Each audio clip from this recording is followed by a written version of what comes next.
We now join a conversation already in progress. Like one of those, like an aging Mark Zuckerberg. Wow. Like you Mark run a Zuckerberg.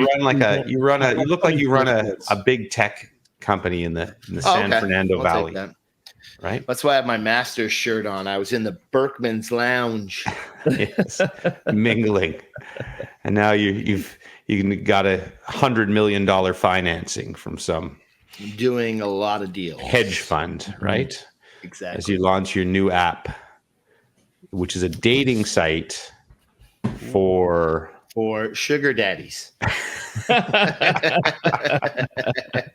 Nice. I'm liking this idea already. Wow. I came a little too quick, Puff. It feels like that's already in the works. It seems like you've been thinking about that a little bit. Maybe perusing the net. I don't think stuff that's gone around. So, and there are sugar daddy websites where you could say, "Hey, I'm a sugar daddy. I'm looking for a young lady," or is it a site where the young ladies are looking for the sugar daddies? Which is it? Puffy, you seem to have knowledge on these. Are we recording? You're acting me like I'm on this site. Are we recording? I can just see stuff. It's just like, yes, we are recording. That's why I left TSN. That's why I started.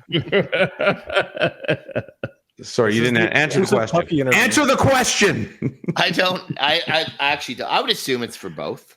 I'd assume it's like any dating site where it could be either the. But the one that you're financing for is different. It's only for. Well, I would be the worst sugar daddy. Yeah, I'd be like, "Can I borrow some money from you?" I am going to hit it big one day when this podcast that I'm on explodes.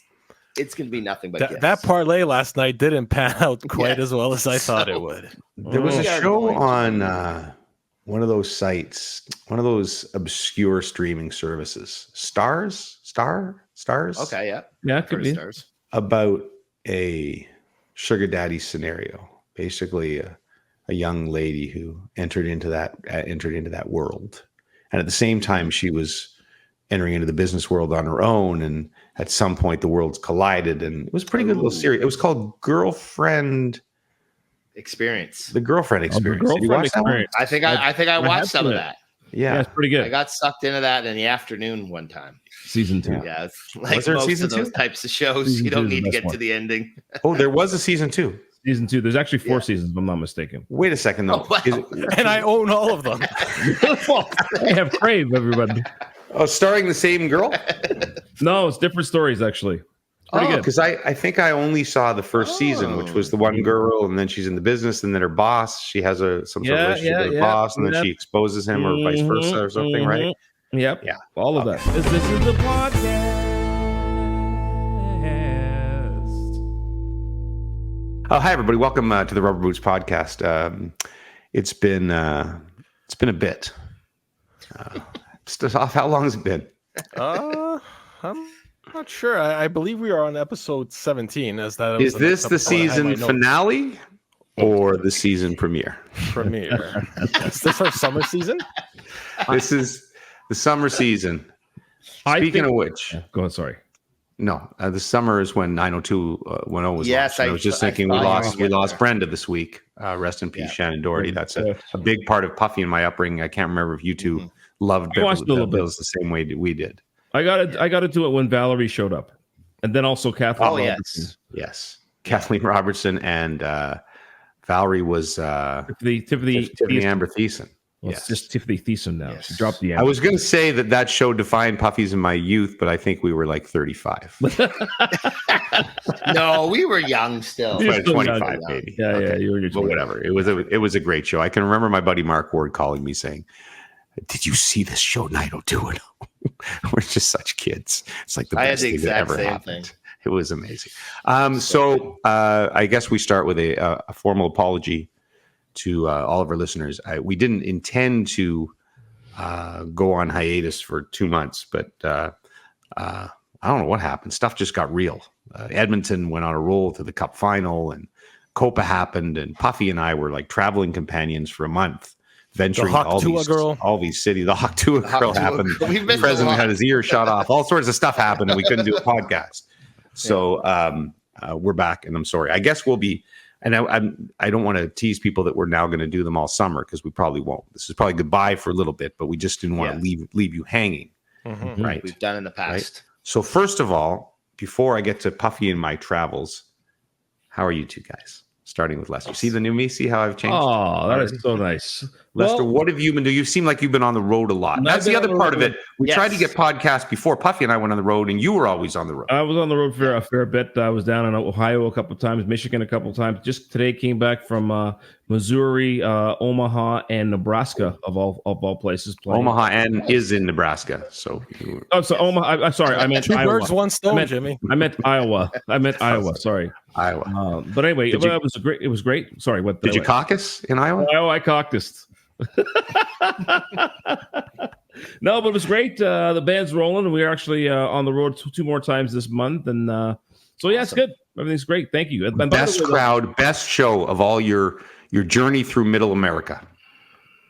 So far, I'm going to go with. We did a place called Greensboro, Pennsylvania. Pennsylvania, and it was great. Really nice crowd. The band had done the show twice, and I hadn't been able to go on those trips because I had so many commitments with work and whatnot. Mm-hmm. But this year being a little more open, much more open. In fact, I was able to do it, and it was a great hit, and it was fantastic. Awesome. Lots of nice people. Oh, listen, nice folks on the road. We've met a lot of great people. We did stay in a skeezy hotel though. We stayed at Ramada in Saginaw, Michigan. That was like Dicey? Dicey, like it was like a hooker hotel. It was there was drugs being smoked in those rooms. Oh, like the one I had Brooksy in Turkey. That was pretty lucky. It's the first time I've actually gone away and I've actually heard people in the other room next to me going at it. But it was a den of oh yeah. Really? Yes, the first time that's ever happened. 5-star in Puffy's world. That's automatic. Dinner and a show. When was the bad part of this hotel experience? But in any case, it was great. Like it's a great place. I just want to point out, though, the last pod we had, I think it was the one where we actually made our bets for the Stanley Cup, and we had to pick 4 teams. Remember? Yes, true. Wait a second, we haven't done one since the playoffs started. I don't think there was the beginning of the playoffs. Yeah, we did a playoff preview. If you guys want, I do have our last episode was on May 3rd. Okay. Yeah, so it was a week into the playoffs, I believe, or 2 weeks into the playoffs. Yeah. And then we did have plans for a May 30th episode because I just found my notes. I have plenty of notes for a May 30 episode, and we can later see how many of them are still relevant. I think Lester's fault, mostly. Yeah, sure. I didn't want to say it. By the way, Greensboro, Pennsylvania. That's different from Greensboro, South Carolina, North Carolina. Yeah, it's different. That's different. Yeah, and Greenland because they're in different states. Yeah, same. So now, some states have the towns with the same. 100%. Name, yeah, there's got to be a Springfield in almost every state in the U.S. But we were actually just in Springfield, Ohio, for another show. So yeah. Right. Now, the Springfield and the Simpsons, is that a defined state? No, I do not believe. So eventually they said it was the one in Washington State because that's where the creator of the show grew up. So he did base the name on that. Matt but it's the actual Growing? But in the actual show, it's not technically based on anything. No, it's always kind of like a insider joke. Did not know that. Lester, how was the security at your Pennsylvania show? It was good. Good. It was probably should have. Sometimes they're pretty loose as the security in Pennsylvania. I'll tell you what. It was again. We were sitting eating dinner, and I looked up the TV on Saturday, and this is when Iowa, and we were about to do the show, and I look up and I see President Trump rushed off the stage, and it all unfolded while we were down there. So. Very interesting to be down in the states like that, especially a state like Iowa, where I'm not sure where they lean left or right. And it's crazy. Listen, incredible. I never thought I'd see anything like that in our lifetime, just because of the amount of security that should be present. But I remember I was a kid off sick from school on the day that Reagan was shot. Oh yeah, and and I remember like watching a game show or something. I don't know what I was, 7, 8 years old, like no idea, and. I still have this memory of watching a game show and it being interrupted for coverage of Reagan being shot. So, is that when you wanted to be a newsman? I don't know. That's when he knew. Maybe. It went from game show host to newsman. But you're so right, Puffy. Like, let's not get into too much detail on this like horrific thing, but the fact that this dude can climb on the roof, and now all these videos are emerging of like 50 people there going, "Hey, there's a guy on the roof with a shotgun." Like, it's insane. And the story, like, you heard the stuff about how he got kicked out of his rifle class because he was a bad shot. Wow. One day they didn't let him return because the teacher's like, this kid can't shoot a gun. Wow. And he does the most perfect shot that jump could have hoped for. Well, actually, yeah. If he was that bad a shot, I don't know anything about marksmanship or snipers or anything, but it wasn't that. It's amazing how Trump turned his head. It was did that little nod that basically saved his life. Do you think that was in reaction to the shot, like hearing the shot? I don't think so. I think it was like a fraction of a second before. Insane, yeah, hard to tell, like, sound the way they showed, like, there's images they show side by side the way his head was a split second before, and it would have went right through, right, and he turns it just perfectly to right. There was the the memes. Look, it's an awful thing when a former president, whatever you feel about him, almost gets assassinated, but it did allow for some crazy memes, like the one was they did a VAR thing. The offside line with I didn't see that. I saw 50 Cent's been running with it though. Yeah, like redoing all his album covers with Trump's face on them. Yes, but didn't you just assume in the world, and maybe it's just all the action movies we've watched about with snipers and everything, that there would be a perimeter that was, I don't know, 500 meters, a kilometer around a speaking thing like that. And this guy was 100 yards away, able to climb the roof of a building. It's unbelievable. It's unbelievable. Yeah. Yeah. I don't know. Those two snipers in the background of the shot, who obviously were the ones who killed him, like, did they, it looked like they might have seen him, right? Well, they were saying they could not get a clean look at him until he was perfectly in position because of the way he crawled, apparently. Oh, and so that's why they were focused over there. I assume, right? But I'm guessing they probably had agents on the ground who heard about it too that were probably trying to rush up there or something. Well, but you also have to not kill an innocent person if it just happens that there's a guy climbs a roof and he ends up waving a MAGA flag or something, right? 100%. I think I'm not a fan of Trump. I think we've had these conversations on this podcast before. We welcome anybody to listen to our podcast. We don't get political. We'd stay away from it. Yeah, I gotta say, that guy has a level of political savviness that is, I think, unparalleled in history. For you to 2 seconds after you've been shot, well, not two, let's say 10 seconds after you've been shot, tell your Secret Service to hold off while you pump your fist at the crowd. Oh, is incredible. That is, it is. Now, apparently, you could hear the Secret Service guys saying shooters down. So maybe he felt some sort of security, but it's still, like, I try to put myself in that situation, and I'm like, I don't think I'm getting moved. No, but when you're in his position, you get to be where he is from, just capitalizing on the moment, and he knew it was there, and he saw it, and that's what that was. Very much so. Incredible stuff. How are you? Lester was on the road a lot. He was in Greensboro. He was in Omaha. He was also in Nebraska. Well, what about you, Stoff? Where you been? I've been in Canada for the most part. Did get up to the cottage a couple of weeks ago. That was nice. I had my birthday recently. Happy birthday. Thank you very much. Happy birthday. Nicole and I just had our 11th anniversary. I saw that on the Instagram. I gave you a like. I very much appreciate that. We are now very well on our way to trending.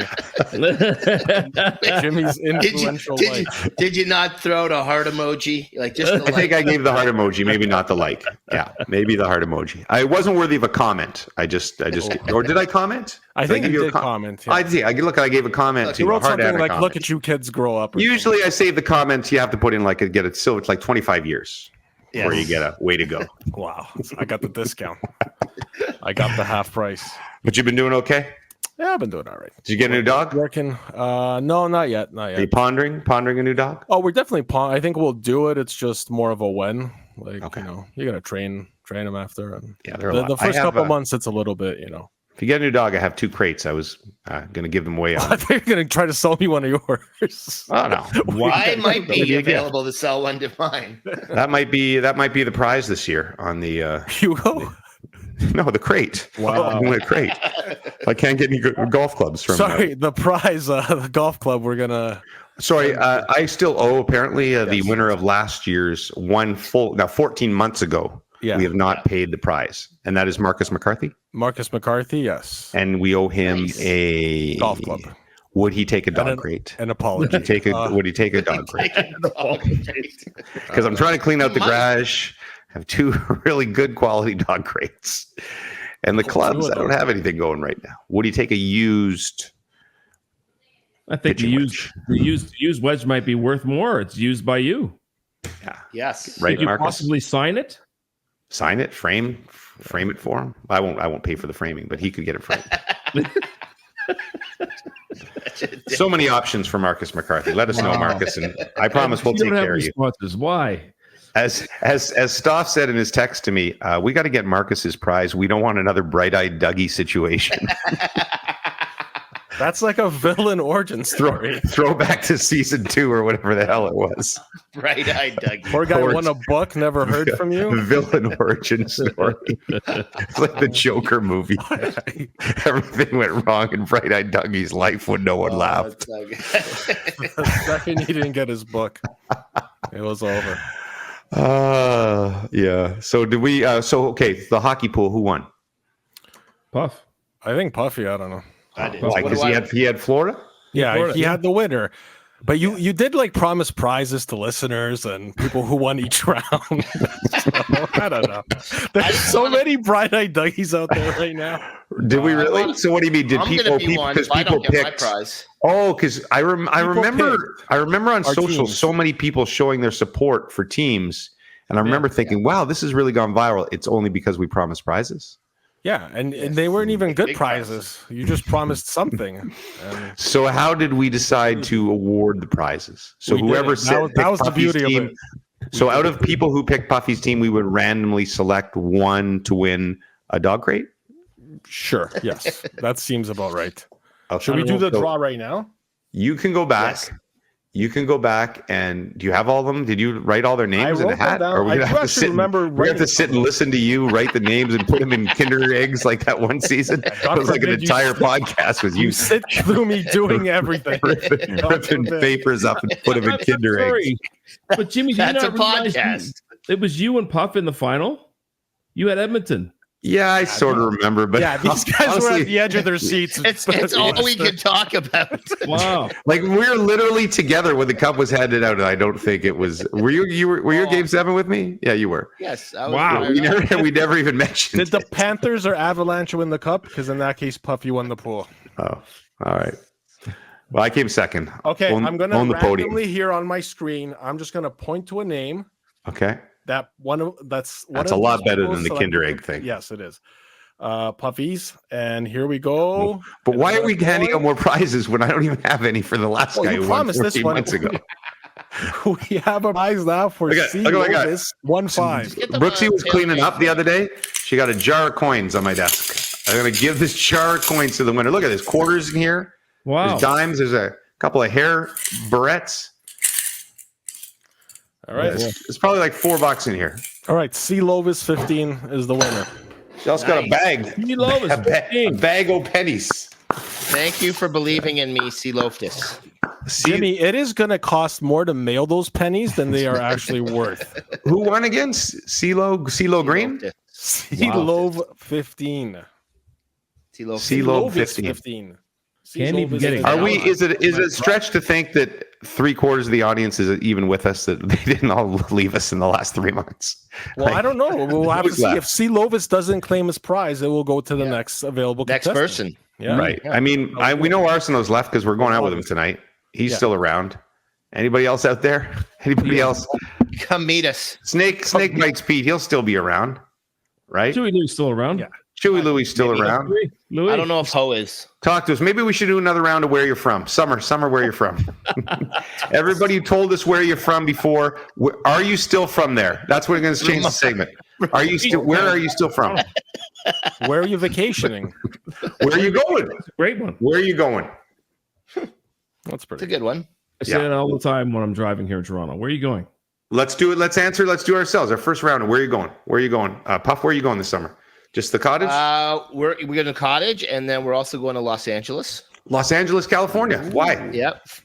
Family trip. We're gonna go to Beverly Hills, and then my buddy Razzo's got a place in LA, so we're gonna stay there, and then we're gonna go to Newport Beach and watch the Blue Jays play the Angels. Razzo, is he a lot on the line? He's my LA buddy. Is he a Crip or a Blood? Because everybody in LA is a Crip or a Blood. I watched that movie. He's both. He plays both sides. Okay.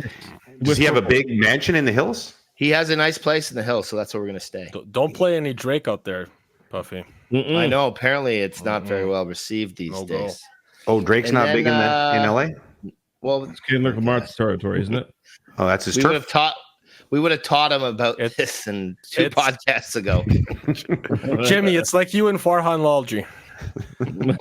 now you're banned from the West Coast because you snubbed them at the airport. Yeah, that's a war. That's a battle right there. So wait a second. This is your friend. We should clarify to the audience. He has directed some films, right? Or more produced. TV shows for him. He directed. This is not the one who did the Zombies. Zombies. It was like a high school musical with zombies. Yes. Wasn't that a film? Those were films. No, it's like, well, I guess it was films. Yeah, those were films. Like direct-to-video TV kind movies. of films. Yeah, TV movies. Yeah, right. But they did very well. Right. And then he also had a TV show on City TV, Seed, where it was about a sperm donor, and he had all these babies. Yeah, it was good. It was a good show. Very successful show. Yeah. And so that's all you got to do in Hollywood to have a place in the hills, eh? Does he hang with the movie? Will there be movie stars hanging out while you're there? I think there's some. He's had like I think at one point Megan Fox and Brian Austin Green were living on his street.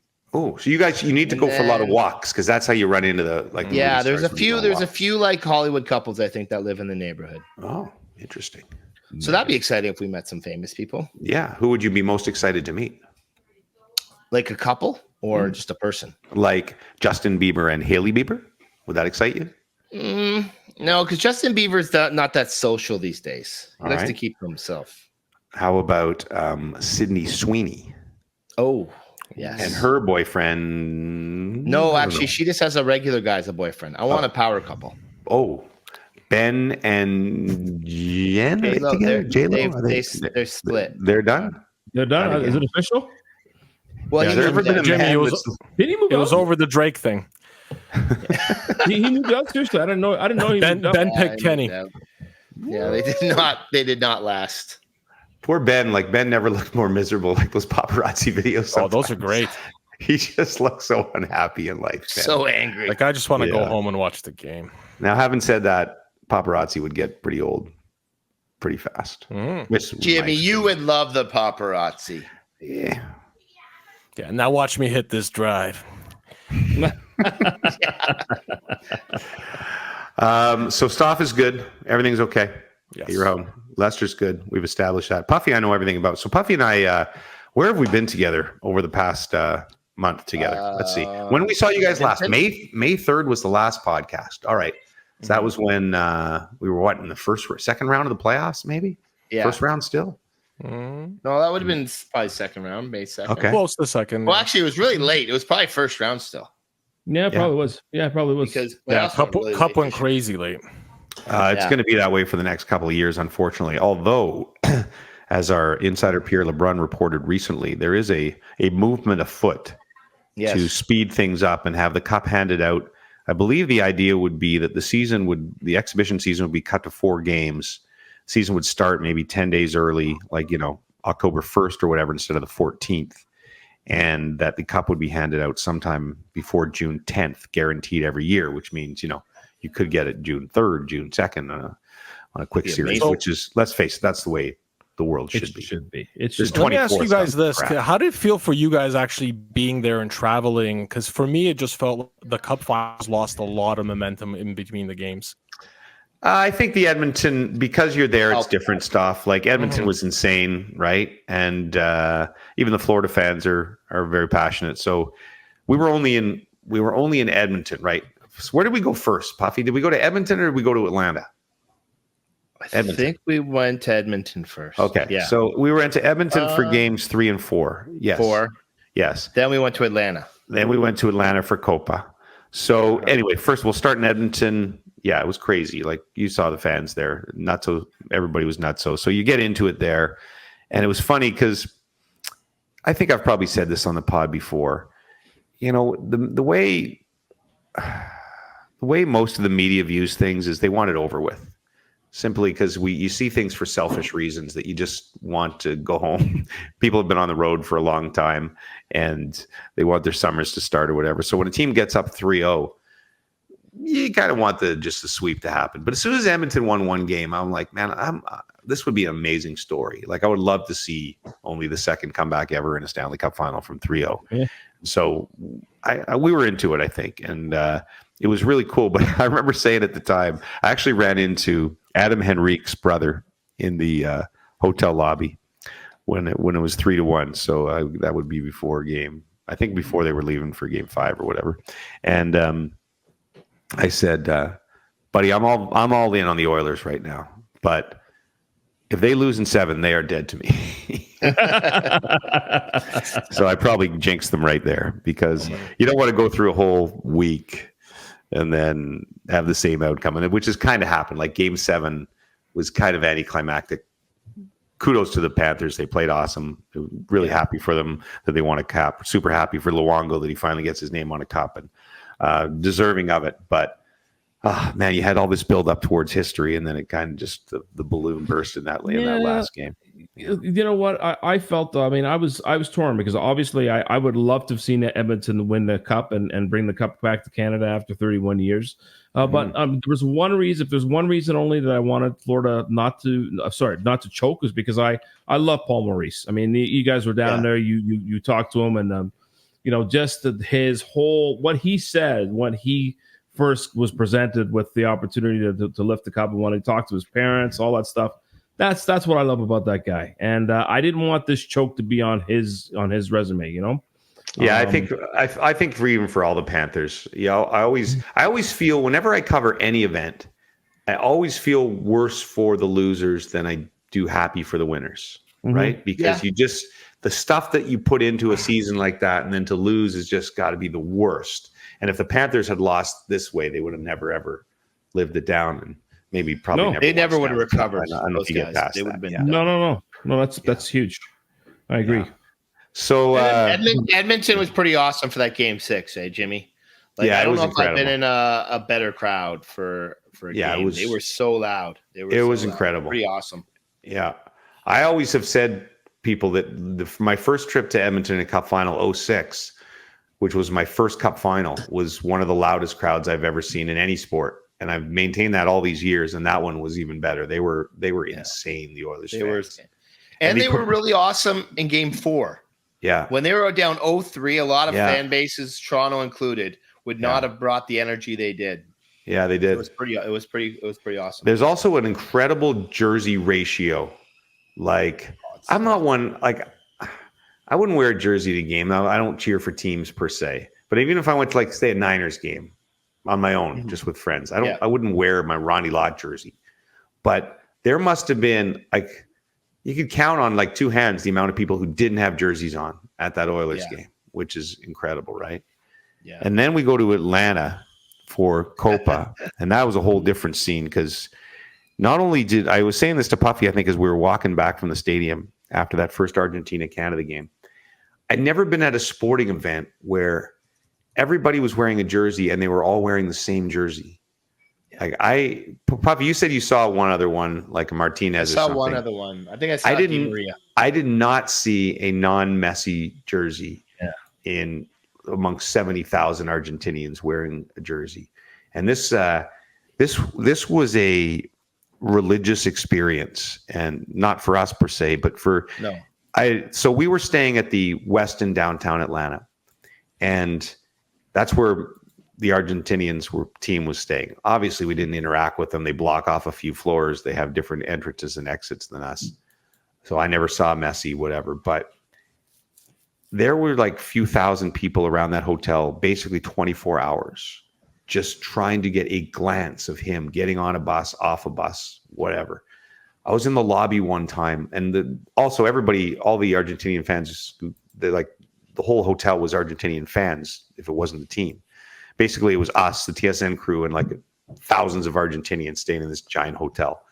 And so they were just in the lobby all the time. And at one point, I was on the computer trying to print something down in the lobby, and somebody thought they saw Messi. I don't know. Maybe he walked through. I have a hard time believing he would dare walk through that lobby, but it started a stampede of literally hundreds of people. This was the night before the game.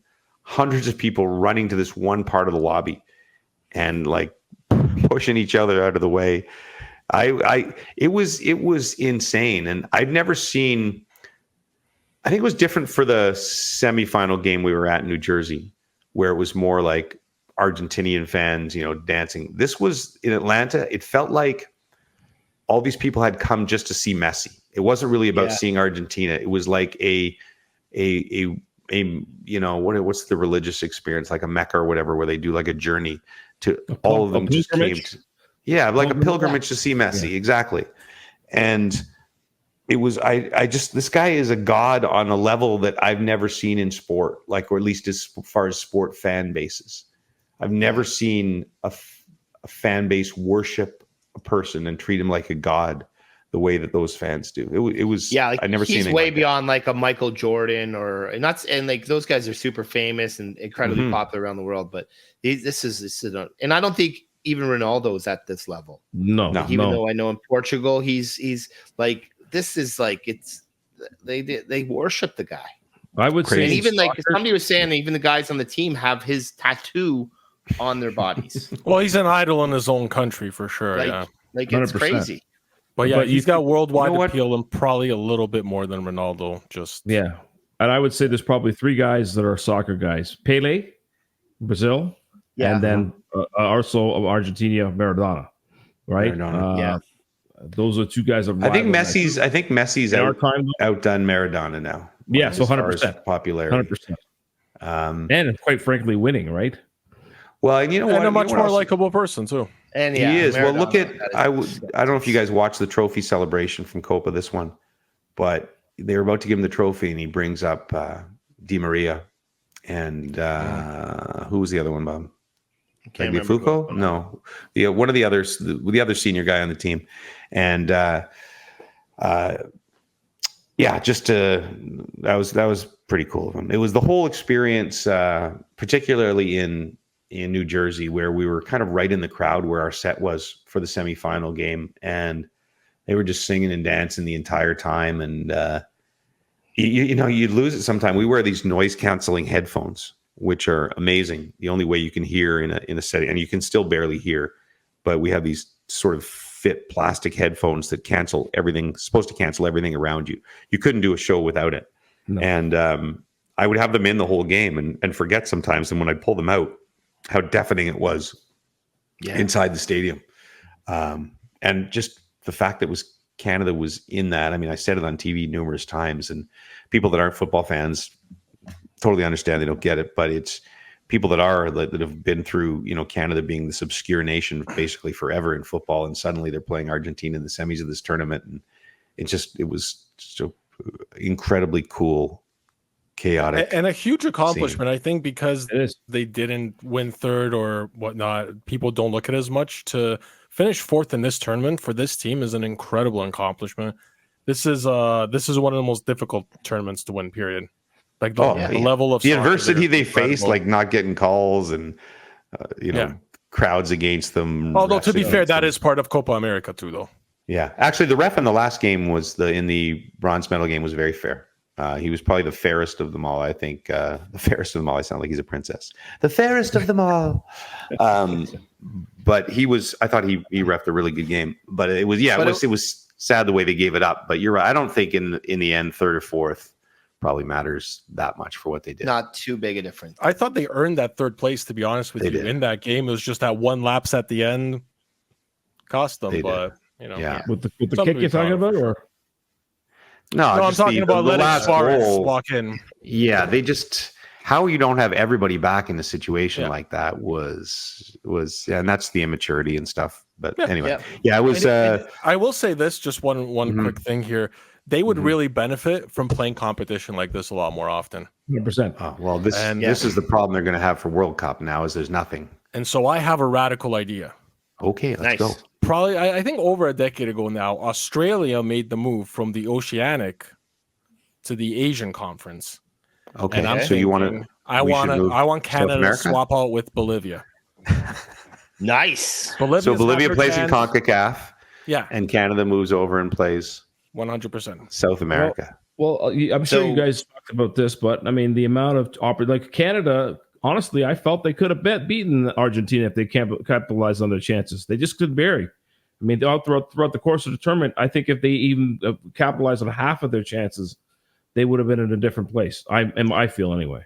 Yeah, I think the second Argentina game, Lester, I'm not sure. Like, they didn't get much, and it felt like Argentina could just turn it up to whatever level they wanted to. I think you're definitely right in the first game.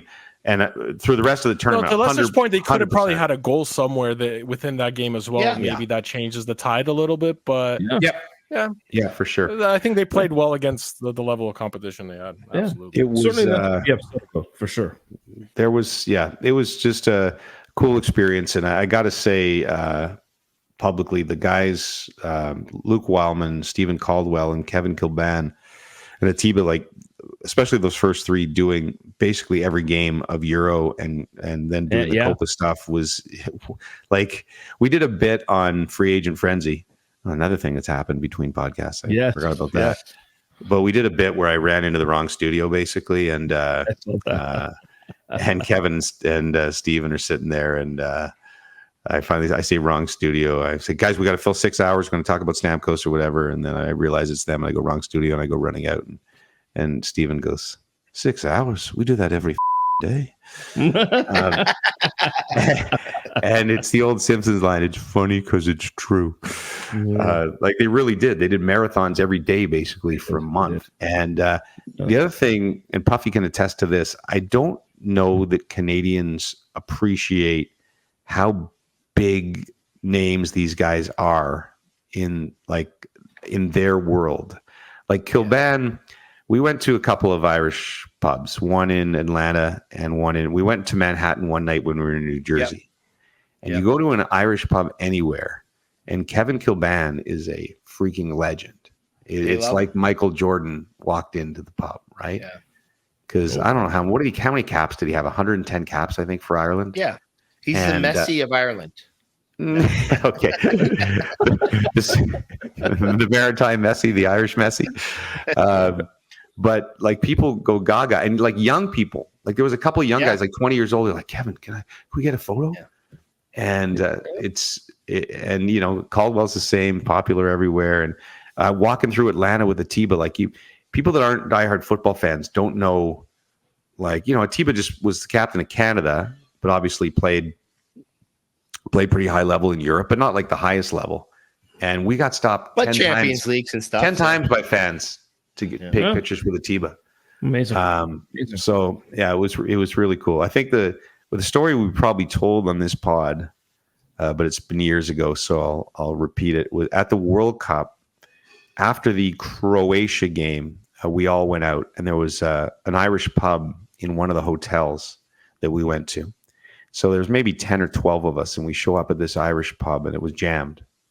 And, you know, there was a lineup outside, and the doorman said, you can't get in. And then the owner happened to come out, and he was like this middle-aged Irish guy. And he goes, Kevin Kilban, get in here. So we go into the pub, and there's like a bunch of people drinking at a table, and he's like, get out, move. Kick them all off their table so we could sit down and eat. It was just unbelievable. Wow. So I wonder how differently that would have went if the owner was a Clemson alum. Well, of course it would have gone the same way. But can I shout out to one more person as far as Copa is concerned? The buddy, your colleague, Matthew Shinetti, shooter dude, and did a hell of a job. Yeah, 2 months on the road with the team, reporting every single day in ridiculous conditions, like, you know, like Kansas City there, where it was like 40 degrees on the turf, and we talk about the players. Matt's down there in a suit trying to report. So Shinetti put in like serious tour duty here and did awesome reporting. And Owen, our producer back here, did an awesome job. It's a true great, awesome being on the soccer team. I'm super lucky. I say this all the time, to bounce around to some of the different crews. And Puffy, you'd say this: the soccer crew is just like top notch, eh? They're awesome. Great at what they do and great to be around. Yeah. I don't know that there's better. This is TSN bias, but I've heard it from people online. They're so much better than the Fox guys. And I don't know that there's a better crew anywhere. Like, we are so lucky. We have 3 guys. Like, Luke's a ridiculous play-by-play guy, like ridiculously good, world class, and he can host. And Steven and Kevin have this knowledge. Like, as a host, all you want is guys who can, like, sometimes you got to fill ridiculous amounts of time when there's delays and stuff. Last night, before the final, they had to fill 4 hours because of all that garbage happening in Miami. Yeah. But you just want guys who can talk, right? And you can go to Kevin or Steven on anything, and they can just, like, they know players in every friggin' league in the world. And I, like, Puffy said this numerous times to me, I don't know, like, we might have the only 3 guys in the world that can do what these guys do at this level. We have them at TSN, which is can talk MLS. Like, there's a lot of great guys in Europe, but they don't know MLS, right? These guys know MLS. They know all of Europe. They're just outstanding. I don't know how much credit America. I don't know how much praise you're giving them by comparing them to the Fox crew, which was just atrocious. Yeah, it's a very good job by the TSN crew. The Fox crew, who like to put Pulisic's name right next to Pele's all the time, probably not the best comparison for the TSN. Good point by you. Traveling with Puffy, I had a couple comments to make. When we left Atlanta, Puffy has a tendency to go out. The other thing about Kevin and Steven, which I don't think I'm talking too much out of school, is they are Scottish-Irish guys. And so not only were they putting in like 12-hour shifts every day, but they would put in the occasional shift at night. Occasionally. Right? Occasionally. And Puffy likes to tag along with those two because he's kind of a kindred with them, a bit of a footy guy. And so I... Similar interest. Yes, we had, after the Argentina game, which was very late, we had to catch so the Argentina game was the night before game 5. Correct, yeah. Puffy? Yes, yeah. Or game 7? No, game 6. Game 6. Because we were going so Edmonton. Puffy and I have to catch a flight to get the morning after the Argentina Canada game in Atlanta. We have to catch a flight to get to Edmonton for the game the next night. Is that a direct flight, by the way? Pardon? Yeah, direct flight. The game, the greatest miracle in the history of aviation. Oh, yeah. A direct flight from Atlanta to Edmonton. Unbelievable. Just what a moment. So I tell Puffy to meet me in the lobby at 5:30. 5:30 comes, or 5, whatever it was. I get in the cab. I put my stuff in the cab. 5 minutes go by. 10 minutes goes by. I call Puffy on the cell phone, and he answers on about the 7th ring. And he sounds quite chipper. He goes, "Hey," and I'm like, "Yeah, I'm down in the cab. You coming?" Yep. Be right down. He shows up about 10 minutes later, as disheveled as a disheveled person could be. You look up disheveled in the dictionary, and there was Puffy. So I had definitely woken you up. Is that fair, Puffy? Is that a fair assessment? I think the alarm was going off in my room, but yeah, you definitely helped it a little. The ringer helped. Wow. So somehow Puffy and I both end up in first class on this direct flight from Atlanta. Come on. Puffy, that's what happens when you ride with me, Puffy. And Puffy, the steward falls asleep immediately. No, but the steward, Puffy was still disheveled, still smelled of alcohol, and he fell asleep immediately on the plane. And yet the flight attendant, and up in business class, there's only about 6 rows, and you have one designated flight attendant for you. She seemed to be taking a keen interest in a sleeping Puffy. Yes. I was sitting behind you or next to you? You were behind me. Yeah. I was in the row behind you, and she kept making conversation with me, but about Puffy. She was what does that smell? It was just like, look at how peaceful. Look at how peaceful. Did he roll around in garbage? How did this hobo get in first class? She's like tucking him in with a blanket and bringing him a cookie and things. Oh my goodness. Asking me all these questions about him. I had never seen someone fall in love unless she recognized him from the Sugar Daddy website and thought there was an opportunity there. Or from the podcast. Well, she must. I mean, she assumed. I mean, I'm riding in the front of the bus. I must be made of money. Yeah, she probably thought you're one of those billionaires who just has so much money they don't give a what they look like. Yeah, I definitely was giving that vibes off. Anyway, wow, she was an attractive lady, and she just really took a liking to Buffy. And I was just watching it all while he was ignorant of it while he slept, and I thought, wow, he still got it. I have to say, I'm not used to the front of the bus service because she was all over me when I woke up, and I was very uncomfortable with it all. And I was like, that's the story you're sticking with. Here? I don't want a chocolate bar. I don't want your little bag of chips in your little basket. I don't want any of that. Right? But I did feel the vibe. There was definitely a vibe. Yeah. That was different. And in that situation, you should let Tanya know about that, just so she knows you still. No, this is a secret circle. Okay. Just the four of us and our 7 listeners. Exactly. Right. So the 11 of us. Arsenal better know how to keep his mouth shut. We are in the circle of trust. Absolutely.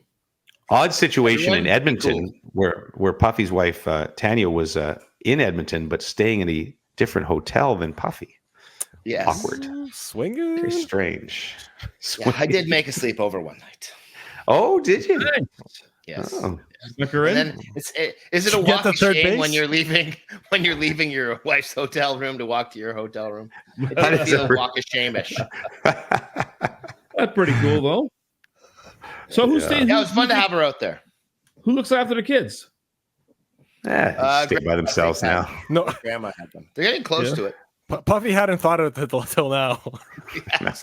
Even when they were little, Puffy's like one of those parents you read about in the tabloids that just leave the kid in the crib with a couple of bananas, away for a few days and hope they're okay. It is a minor miracle I didn't leave the kids in the car one of those times, like where you're like drop one of them off and then you were supposed to take the other to daycare, but you just start doing errands.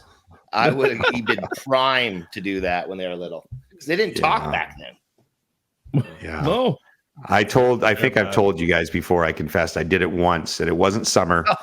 It was winter, and I was with my dad. And we went to the Markville Mall, and Jared was strapped to the car seat in the back, and I entered the mall and walked about 100 yards, and my dad goes, "Where's Jared?" And I'm like, "Oh Jesus!" Your dad saved Jared's life. Yeah, pretty much. No, I think he would have been fine. Like it was like a moderate, let's say -2 day. He's strapped in his little snowsuit in the back. He was fine. Just fine. He wouldn't have froze to death for at least 40 minutes. No, somebody probably would have broken down my window though. And my wife, I should have never told her because she'll never forgive me. But it was probably a minute we were gone for, but it terrified me. And now she'll probably never let me have the grandkids to take them anywhere because that's true. Yes.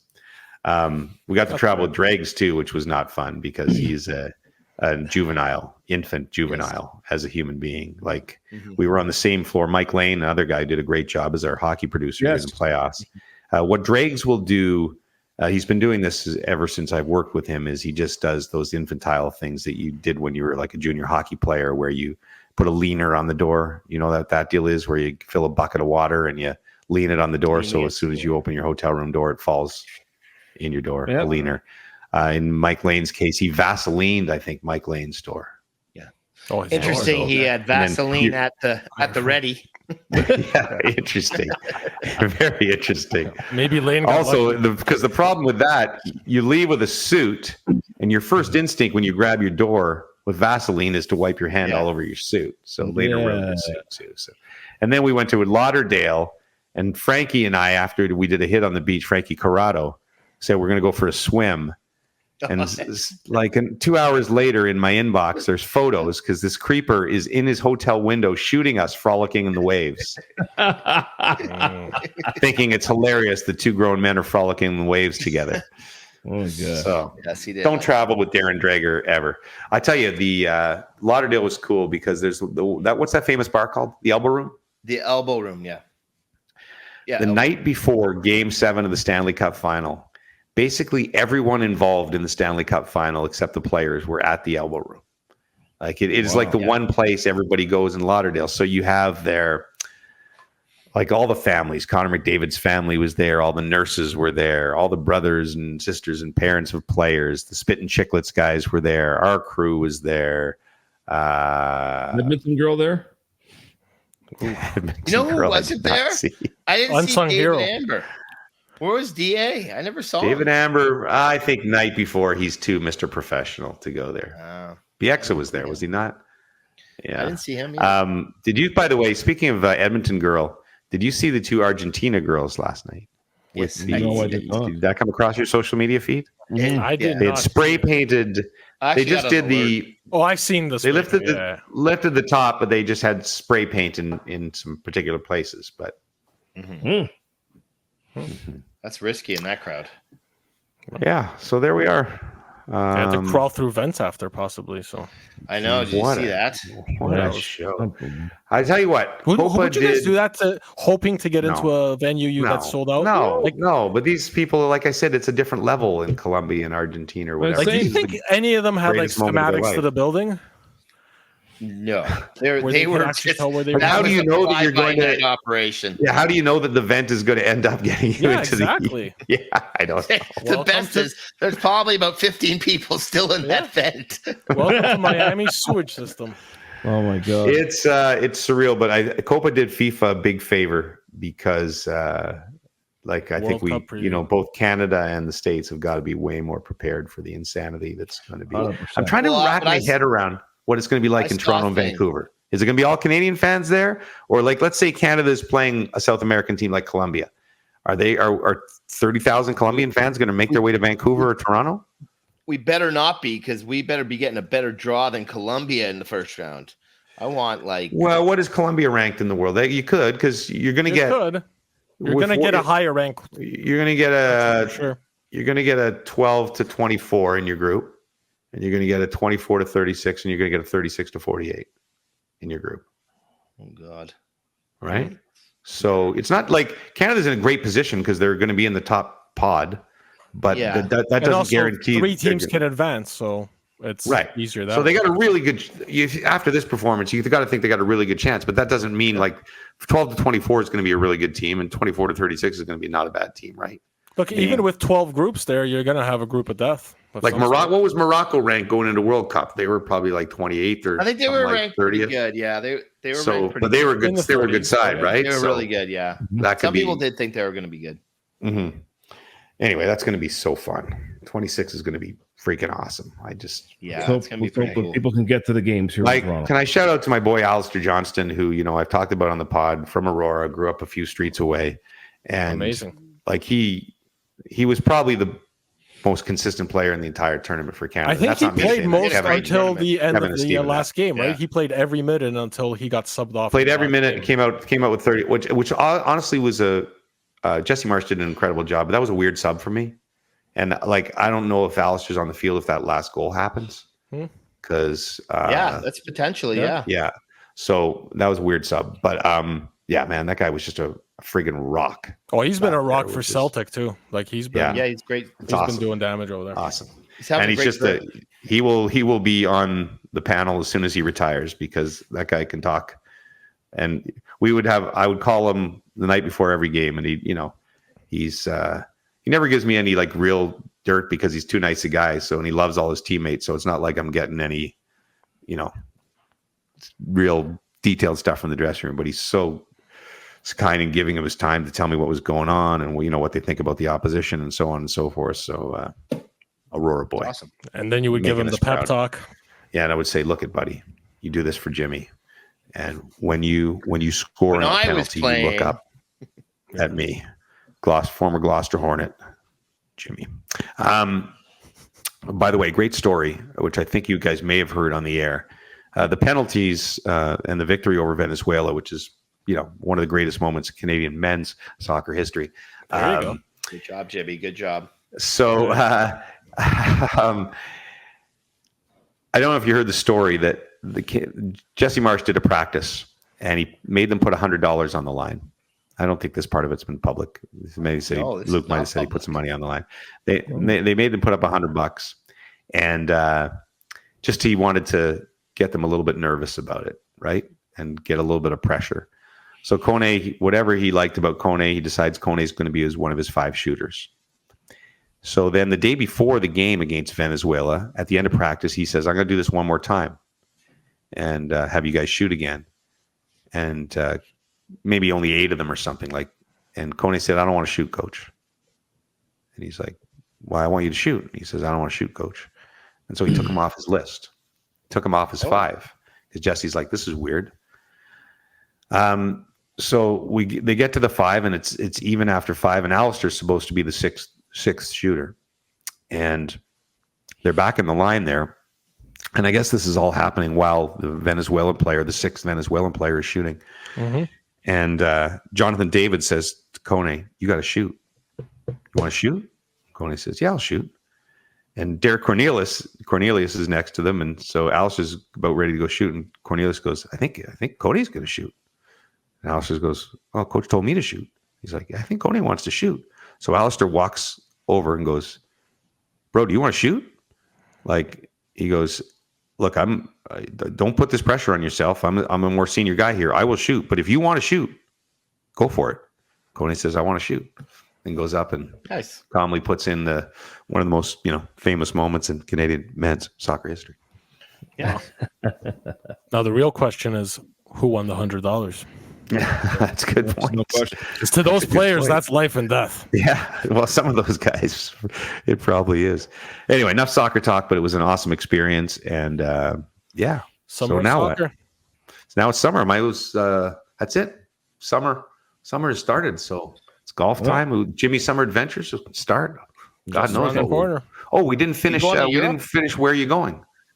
We didn't finish. Where are you going? Well, all we got was Puffy. Stoff, where are you going this summer? You going anywhere? Oh, outside of Bradford?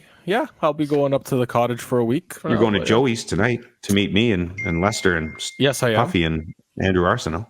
Yes, and we got a reservation in like 55 minutes. Are you going to make it from Bradford? We better wrap this sucker up soon, eh? Yeah, I guess so. You guys are keeping me on here. Lester, where are you going this summer? I'm going to be back down in Pennsylvania again, and down to Michigan again, and over to Illinois, and that. But the big trip is at the end of October, going to Cancun for a week. Ooh, so very nice. Very nice. So, Senor Frogs. Yes. Well, we'll see. We'll see. Senor Lester on the beach.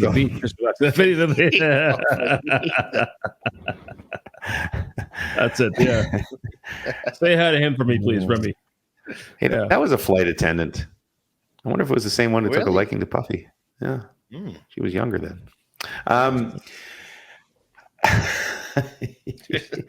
It has to be. That was a good time. Where am I going? Where am I going this summer? Oh, I'm going to hang around here, the little cottage. You're going to be shipping out all the winning prizes, buddy. That too. We're going to try and get back on my sister's boat after the epic failure of last year. Oh, that was right. Yeah. Are you docking in the same place? Giving it one more shot. We're going to Greece. I think it's a different Corfu. Yeah, nice. Maybe. Yeah, flying to Athens this time and going to Corfu. So that's beginning of September, and then the next time I'll be on the air, I think, will be the President's Cup in Montreal. Nice. Back with the golf boys. Okay. You coming to that, Puffy? You want me to loop you in on that? When is that? Because I am going to Colombia. 24th, 25th, 26th, 27th, 28th, kind of in there. You going to Colombia, Puff? You're going to Colombia, Puff? You want to borrow my jersey? Oh, nice. Yes. I'm going to Cartagena. Cartagena. Yeah. What are you doing there? Going with my high school buddies for a boys trip. Boy. It's apparently a really happening spot right now. Yeah, we're staying in the old town and like a really nice place. Nice. Yeah, I have this invite from a guy who's trying to drum up tourism to come play golf in Colombia, but I'm just trying to wrap my head around going to Colombia to play golf. Make sure he's not cartel, Jimmy. They could be trying to rope you in. There's no cartel in Colombia anymore. I asked. You make sure. Just take a shovel and go out in the jungle and dig, because that's where they bury all the money. You got a pretty good chance to dig up like bags of money. That's true, actually.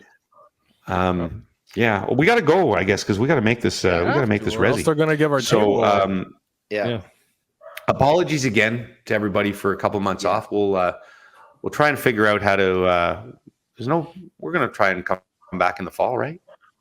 We could use a sponsor, maybe for the podcast, particularly for so producers. our listeners, if you're willing to sponsor. Or if you know somebody who will sponsor us, let us know. Show. Well, we talked about the premium. What was it? What were we calling it? Rubber Boots Maybe Plus? could we actually should we look into that? Should we look into this?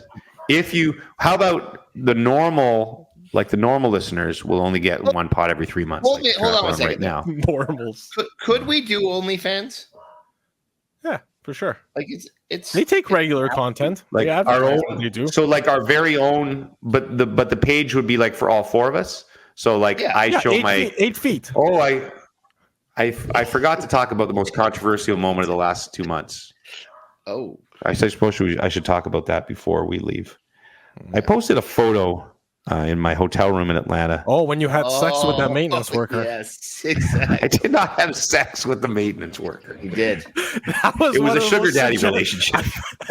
I forgot about that, but that was one of the most suggested photos I've ever seen. Oh my god! Wow. The fact A lot of people tweeted that in the unaware. account as well. You're gonna have to A lot of people wanted wanted to I missed that. Okay, so Lester, you must have been on the road. So I don't.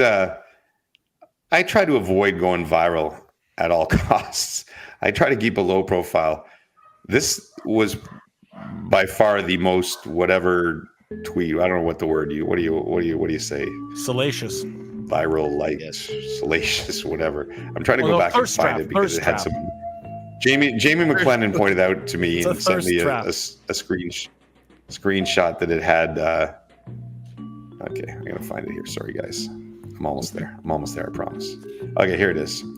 I'll show the picture for the people that did not see it. Let me put you in the big screen here, Jimmy. Here's the here's this. So yeah. Sorry, That's a lot of leg. That's a lot of leg. So Lester, here's the situation, okay? But can you see how uncomfortable you're making that guy? He can't even look at you. I'm watching Game 5 of the Stanley Cup Final, Lester, and my TV keeps going out. I have this TV in Atlanta, and so I keep calling. He's actually like the third maintenance worker who had to come to my room. Oh, but in this case, someone was greedy. In this particular case, it's like 10 o'clock at night, 11 o'clock at night.